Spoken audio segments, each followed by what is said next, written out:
What's good, Shadows? Welcome back to another video. If you are new here, please subscribe to the channel, turn on notifications, and follow me on my Instagram at Ricky the Shadow. I always post when I drop a new video. Let's get right to this. Today we're going to do something a little different, actually. So, first of all, let me fix this right here. All right, we good. There's a lot of wrestlers that I feel like they're in WWE, and a lot of them don't deserve to be there, and a lot of them did earn the right to be there, but then keep messing up, but they keep getting a slap on the wrist. And it's like, it pisses me off, because then you got other wrestlers who did one or two things and they're out of company, and it just pissed me off. So basically this video is me like saying that, how can I put it, like, basically, I would love to see these wrestlers back in WWE because of the way they just do their things, of the way they handle themselves. And a lot of these people that I'm going to talk about, they, they were doing pretty good. Like, no, literally, like, I want to say, like, 3 out of the 4 of these people were doing something amazing right when they got released. So yeah, man, let's go. All right, the first person we're going to talk about is Enzo Amore. Now, Enzo is an interesting case because by the time he got released, he'd been kicked out of, like, apparently he got kicked out of a tour bus by Roman and all that and stuff like that, right? Which I get it, but it's like, regardless of all that, we all know why he got released. He got accused of this, he got accused of that, right? But let's be real. First of all, he's been proven innocent. The court legit said, yeah, that dude's not guilty. Like, so he's good. And the fact that that happened is really sucks too, because it's like, man, that dude did nothing wrong. And his whole life got taken away from him.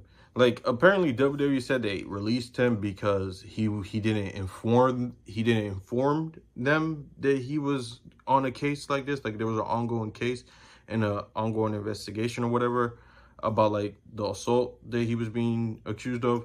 But the thing is, Enzo says he didn't know about it until that very day. So it was like, damn, that's crazy. Which is like, you kind of want to give him the benefit of the doubt. But yeah, but let's be real. When Enzo was in WWE, though, he was big. He was big. Let's be real. Like, yeah, he got accused of all his things, but, like, again, he's been proven innocent. So screw that. It's time for him to come back to WWE. I've been seeing his work in, what is it, MLX, I think it's called. And then I know he's in OVW now I think he's doing like a little part-time thing there. I don't know, but, like, so far from what I'm seeing, he's still the same Enzo. Like, he does amazing promo work. He's added some move to his moveset, but, like, he knows what he's doing. He's legit an amazing, not in-ring talent, but he just has the presence of what a superstar is. Like, he gets the business. He gets it better than most people, let's be real. Like, a lot of our favorite wrestlers, it took them a while to find what character connects with the audience and what is it about them that makes them different. Enzo had that shit off the bat, like, straight out the get-go. Like, let's be real. And let's be real, regardless of how you feel about him now, when Enzo was doing his thing in, like, 205 Live and he won the Cruiserweight Championship and all that, we all were enjoying it. We was enjoying everything he did because he knew how to talk shit. He knew how to do wrestling spots that made sense for him. Like, for example, he made a good point. He's the type of guy that's going to go in a championship match, hit a dude in the nuts, right? Then the next night on Raw, he's going to talk about, oh, I won this championship and I had an amazing match and I was fighting champion and it was a long match and I won it fair and square. Like, he understands the business. And you got to give him respect for that, because it's like, not a lot of people get that. They're like, I just want to wrestle. Psh, let me wrestle. It's like, it's more than just wrestling that's involved. That's why wrestling is becoming cool again, because they're telling stories. They're doing segments. Like, look at the White Six or all these other things going around. They have real stories going on. So I feel like Enzo got that better than a lot of people during that time. And the dude's actually in pretty good shape. So yeah, bring Enzo Amore back. Like, the dude was killing it. So that's all I gotta say about that. All right, the next one we're gonna talk about is JTG. Now, if y'all don't know who JTG is, then you probably a new fan to wrestling. If you do know who he is, I'm glad I'm not the only one. JTG was a part of Crime Time. Now, JTG, first of all, RP Shad. He died as a hero, and he will always be remembered for that. But JTG, man, I don't know if any of y'all kept up with him, but the dude has improved crazy. Like, he went from looking like a 50 Cent that never made it to legit looking like a lion in a human form. That's the best way I can describe the way he looks right now. No funny shit. Like, the dude had a glow up. Like, I don't know what it was, and I've been following his career the last few years. Actually, the dude, he's improved like a lot. Like, the dude can go. Like, it's crazy. Not only did he get himself into better shape, but the dude can legit go in the ring. And it's sad that I'm seeing him in these small venues, because it's like, bro, this is the type of dude that people are asking for, because he can do the promo work. He can obviously work a character. Just look at him in his like early years of WWE with Crime Time. He did it. He was killing it. And now that he's improved in wrestling, it's like, yo, that's what's up. And I also noticed he has a YouTube channel too, which is actually kind of cool. And I'm definitely just got done watching a little bit of a video he posted not too long ago. I gotta keep watching that though. But yeah, JTG is so fucking cool. Like, the dude is just amazing. And I think it's best if WWE really looks in and be like, let's get this guy back. Like, for a Royal Rumble appearance. Like, because I remember during the start of AEW, when they introduced the TNT title, I remember like JTG, he was like, yo, I like to do that. Because keep in mind, AEW was still new. The roster wasn't that big like it is now. It wasn't. You had only a couple of faces there. So when Cody mentioned JTG on the interview in AEW, everybody's like, oh yeah, we can get this. But nothing ever happened. And it kind of pissed me off, because it's like, damn, I would like to see him in AEW or WWE. The dude is improved. Like, and he's showing it. But man, WWE, bring back JTG, man. Have him have a run. Like, you know, like, I get it, we're in a new era, young superstars, but it's like a lot of these young superstars are like really old. Not really, really old, but like are old. Like LA Knight, that dude's in his 40s. Damian Priest is the world champion. He's in his 40s. Punk came back. I'm pretty sure he's in his 40s. Cena, Randy, they're all in their 40s. And it's like, come on, man. Hell, Finn is even... AJ Styles and Finn, the guys that were used to be the young guys a couple years ago, they're like legit in their 40s or late 30s. So it's like, bring JTG back, bro. Why not? The dude's improved, and I'm telling you, the dude is world championship material. It's only a matter of time, in my opinion. And I want to see where it goes. I think WWE should bring him back. Come on, WWE. Like, bring JTG back. Bring JTG back, please. Please. All right. This next wrestler we're going to talk about is none other than Velveteen Dream. Now, Velveteen Dream was kind of similar to, you know, Enzo Amore. He got accused of stuff, and it was really crazy. Now, this one is probably worse than when Enzo got accused of. He was like, apparently they would say he was talking to like minors or whatever. And I did watch the interview he did with one of my favorite YouTubers that talks about wrestling. I think it's Chris Van Dam. No, not Van Dam. It's something. But Chris is CVV. That's his initials. And I saw the interview Velveteen Dream did. And he basically broke it down of what really happened and stuff. And I was in shock for some of the things he said. Not because it's like, oh, damn, it's crazy that happened. Stuff like that always happens. Just more of like, first of all, he looked like he's mentally okay, which is amazing to see. He looks like he's healthy mentally and physically, which is good, because when he got released, he went on like a crazy ass spiral. I think that's what you call it or whatever. Like, the dude just went nuts. Like, he was getting arrested, da-da-da-da-da. EC3 was saying crazy-ass stories about him, which is like, I don't think EC3 is the best person to take anything from. But, you know, because, you know, he has a past of saying a lot of wild shit that doesn't make sense. That's what people say. So, you know.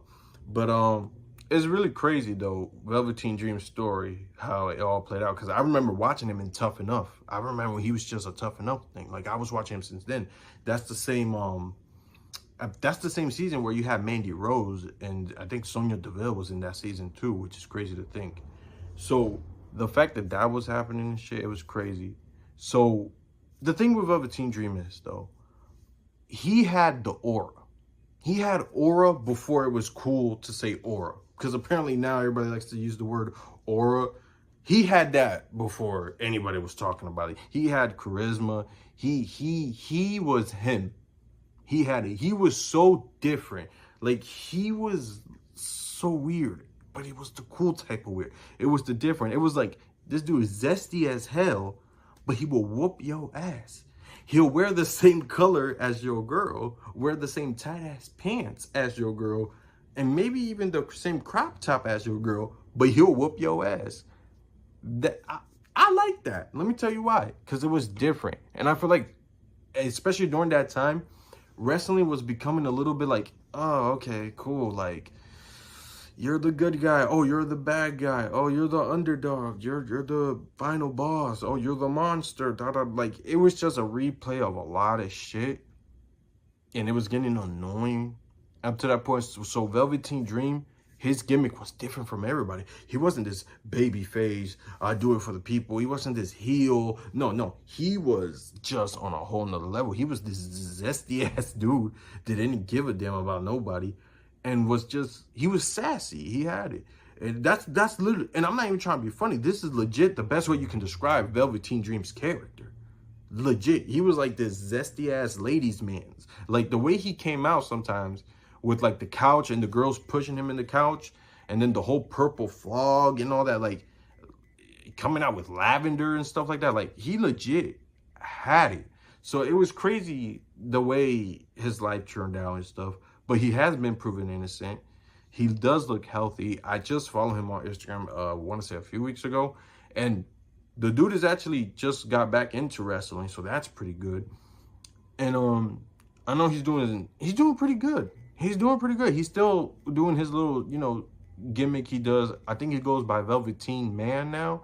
But other than that, which I don't really like that, because like Velveteen Dream sounds better than Velveteen Man, but I know he can't use Velveteen Dream. I get it. Maybe he should call himself The Dream or something. But other than that, like what he's doing, he's actually going out there. He's actually trying to prove that he belongs in wrestling. And I hope WWE does look at it and sees, you know what, let's give this guy a second chance. Because again, there's a lot of people in WWE that really don't deserve to be there.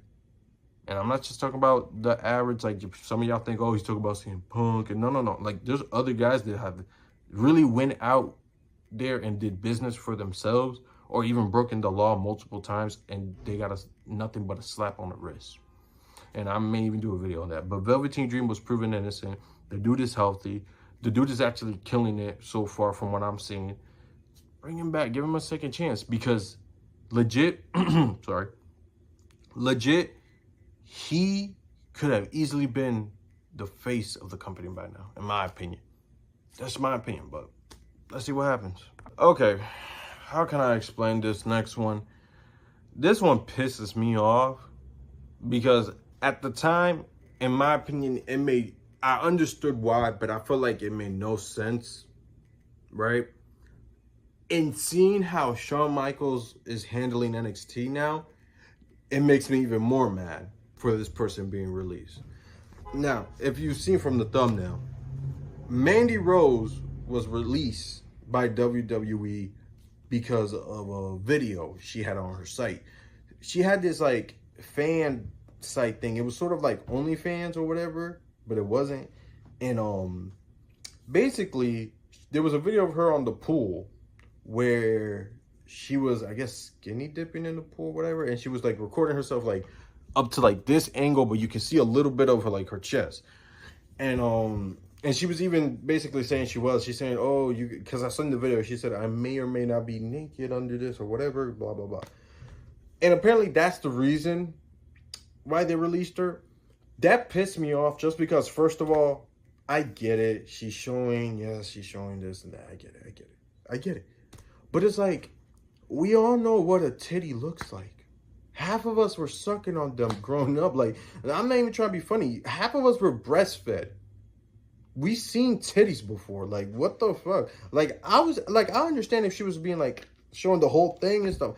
She wasn't. It was just a little bit of a chest, and it's like, really? Like, I get it, but it's like, out of all the things, like, first of all, how many top wrestlers have failed a wellness policy or have done some crazy shit and you just suspend them? You're just gonna release Mandy Rose because she shows what, 1 or 2 little boobs?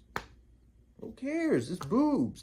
And then it pissed me off at the time because it's like, this is the same company that had a whole live sex celebration, and even threatened Lita, if she wasn't gonna do it, they were gonna fire her. Which, wow, you're the same company that had the lesbians. Remember that, where they had 2 lesbians basically make out and be half naked in the ring and then get their ass kicked by a bunch of Samoans. Remember that? And this is like, bro, we had bras and panty matches. Bras and panty matches, which means whoever gets stripped down from their bras and panties first wins. That was the same, and the company fired Mandy Rose because she showed a couple titties. Get the hell out of here. Like, I could go on and on about how back then they did more wild shit than that, right? But let's talk about how since she's been released, how NXT just did a whole 360. You mean to tell me y'all gonna release Mandy Rose because she showed some nips, but y'all gonna have literally Sexy Red, Mrs. Sex Tape Leaked, Mrs. talks about her, you know what, breathing or stink or whatever. She even tweeted, yo, my stink. It's just like, what? Like, what the fuck? It's like she's trying so hard to be like too ghetto, and it's annoying. Like, she's obviously ghetto, but like, you know, that one where like they like, I'm ghetto, you have to know I'm ghetto. That's the type of vibes. You had her on your TV doing a split and shaking ass every time they showed her. Literally. Every time they showed her, she was twerking or shaking ass or doing some freaking sexual shit. Like, I don't know what it was. And then also, it's like, a lot of your female talent, first of all, Shawn Michaels ain't slick. What's that chick? Parker? I don't know her first name, but the Parker chick, the other MMA chick, like, twerking, shaking ass. My man's bringing... I did a reaction video to Black Couch Booking. Shout out to you. And, he brought up a good point that Shawn Michaels is bringing femininity back to wrestling, and I agree. He's bringing it back to NXT, and it pisses me off because it's like, you're doing all of this, but it's like, you release Mandy Rose, and I get it. She did this. She did that. Cool. But think about this. Look at it as, if she's willing to do this, what is she willing to do on TV to get us ratings, to have us talking? Now, I'm not saying go Vince McMahon mode and be like, oh, I want you to do this. You don't do it, I'm going to fire you, like he did to Lita. No. But I'm saying it's like, Mandy Rose was obviously comfortable with just doing anything that involved like sexualizing or whatever. Let's be real. And not a lot of women are. And let's be real, that was a lot of reasons why we loved wrestling back in the day. The way the women were shaking ass and being all up on each other. And also, she was doing an amazing work in the ring. Like, she was in her Trish Stratus arc. You know what I mean? Like, blonde chick, sexy as hell, not that good in the ring, but is improving and is becoming the best female wrestler of this generation, if not of all time. She was in that arc. So, to see her get released, it pissed me off. I know she's making more money than ever now, which is crazy. Like, she legit gets to say she makes more money on OnlyFans than she did her entire run in WWE. How much do they pay these people? Like, I need to know, how much do these wrestlers get paid? Like, I know the big names, they get paid millions, multi-millions, probably. But, like, Mandy Rose and stuff, how much do y'all pay them? Because it's like, more money on OnlyFans than in WWE is a crazy-ass statement to say. But yeah, no, hire back Mandy Rose, man. It's like, what was the point of firing her? She was legit the face of NXT. Let's be real. In the women's division, at least, she was killing it. And now you're trying to bring back this like sexual, sexy shit to the roster. It's like, she's legit the perfect person to do that. Like, I don't know. It just made no sense in my opinion. So, shoot. But that's it for this video, man. I just feel like WWE should hire these four back. Because it's like, two of them were proven innocent. Other one is proved amazing. And the other one should have never got fired in the first place. That's obviously Mandy. Like, what was the point? But yeah, hopefully WWE really considers this. Because it's like, I get it, we're in the new age, and you're not trying to worry about the past, but if there was no past, there'll be no future. So, come on, man. Just bring back these people. I would like to see them, or even a Royal Rumble appearance, you know? But, yeah, let's see where this goes. Hopefully, I just hope WWE actually considers, because it's like, you're looking for new stars, but while you're looking for new stars who are not ready yet, bring back some old veterans that have improved and are killing it, because why not? But that's it for this video, man. If you stayed the whole video, thank you. Like, comment, subscribe, turn on notifications, and yeah, watch my other videos, and peace.